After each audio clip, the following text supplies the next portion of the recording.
What's up, y'all? It's your boy Grant back here again this morning, and today I wanted to talk about Lil Wayne. I don't think I've ever talked about Lil Wayne on my YouTube before.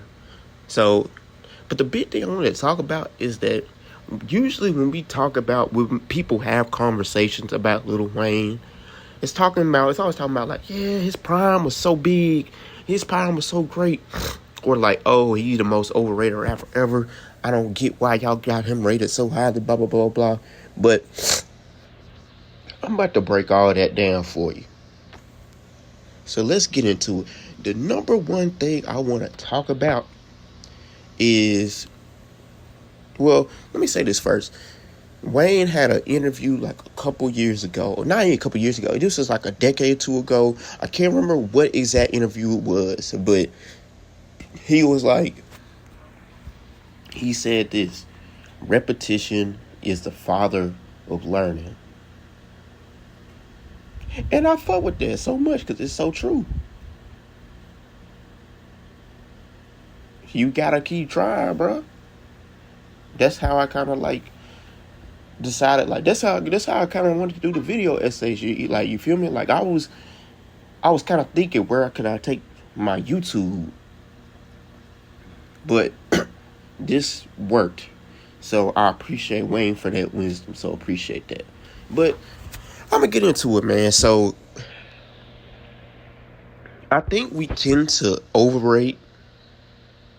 I ain't gonna say we overrate Wayne. I think people tend to overrate the worst of him. And I think people underrate that 2000, that Carter 1 to Carter 2-ish Wayne a lot. I think people underrate that. Because when we talk about checking all boxes as a rapper, and like one sign of like rappers kind of like falling off to me is like if they start to become a novelty of themselves. I don't like this whole thing where people do like Wayne is just simply a punchline rapper. No, that didn't really happen until he started to kind of like fall off and kind of like late in his career. I feel like that dedication 1, dedication 2, the drought 3, ish Wayne are probably some of the best areas of Wayne we can get. I don't even think of like personally speaking, I don't like no ceilings like that. Cause I feel like it's too punchline heavy. And in comparison to the other Wayne tapes, like the drought 3, what else? Dedication 2, Dedication 1, the Drought 2 as well. I feel like those encompass so much of what makes Wayne great. This versatile figure, this kind of like the ability to be, how can I put this?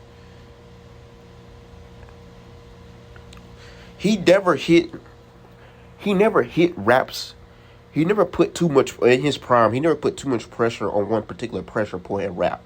Like Wayne, he had the swag raps. He had the charisma. He had the punchlines. He had the delivery. He had the technical flow. Like he had the subject matter too. With all not being like, not putting too many eggs in one basket.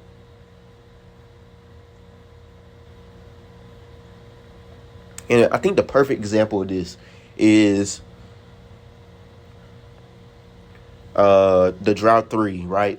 You know, you got Black Republican, you got Upgrade You, you got him rapping over this, Throw Some D's on it. Also with Dedication, you got him rapping over the Three Kings beat with Slim by Slim Thug, and you got him rapping over an Alchemist beat as well. And then with Dedication 2, that man is rapping over Little Brother, bro. A Ninth Wonder beat. Rapping over Outkast.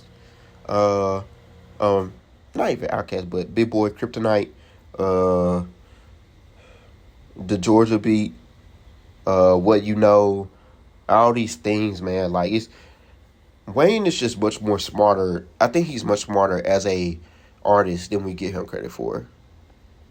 And I think, and that's why I kind of think like when people talk about like, oh yeah, Tyler Creator, he got his best collaboration with him. I don't think that's like insane.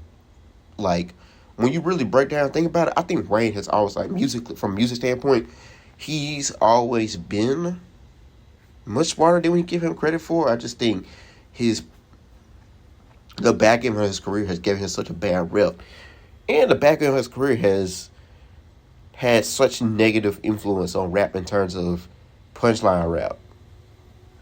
Like, there's so many rappers out there now that think like, yeah, man, I could do this. I could, I could be a really great rapper one day, and it's just like these watered down ass punchlines with terrible delivery, and I feel like it's just,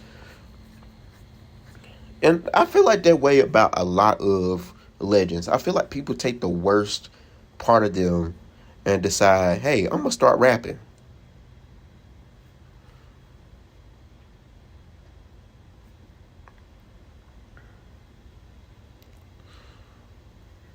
But yeah, man, I feel like people do Wayne wrong sometimes, bro.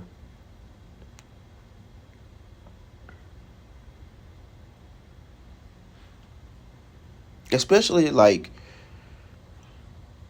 I think people like how to model your flow as well and kind of interchange flows throughout a song, like a particular cadence. Like we're so many blog era guys, I feel like they took more of that from Wayne than the punchline part or anything like that. Like for example, when Gambino started to be good, I don't think punchlines were the big thing he took from Wayne. I think when he was actually good, I think the